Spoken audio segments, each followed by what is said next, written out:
দিদি, 26-এ বিধানসভা আপনার 6 মাস মতো বাকি আছে। সরকারি সব রকম পরিষেবা প্রকল্প সাধারণ মানুষের জন্য কী বাস্তবায়ন করার জোর দিচ্ছেন?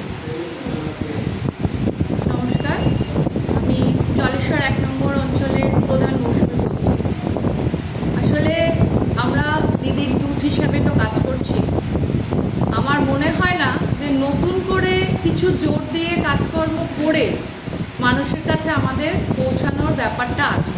আমার মনে হয় আমরা যেভাবে প্রথম থেকে শুরু করেছি সেইভাবেই যদি আমরা চলতে থাকি, 26-এ বিধানসভায় জিততে বা জায়গা দখল করতে আমাদের কোনো রকম অসুবিধা হবে না।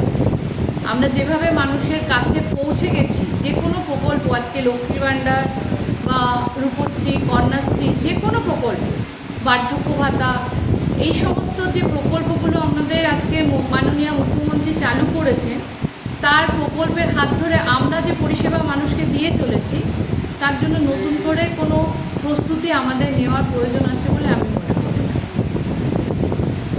এলাকার মানুষের উদ্দেশ্যে এর উদ্দেশ্যে আমি একটি কথাই বলবো যে তারা নির্দিষ্টভাবে যাচাই করে বুঝে কারা তাদের পাশে সবসময় থাকছে বা কাদের হাত ধরলে তারা সুস্থভাবে ভালোভাবে জীবনযাপন করতে পারবে, সেটা ভেবেই তাদেরকে সেই সঠিক পথে চলার নির্দেশ আমি দেব, বা বলা যায় যে অনুপ্রেরণা দেব যে কাদের হাত ধরে চললে তারা ভবিষ্যতে সুস্থভাবে জীবনযাপন করতে পারবে। নমস্কার।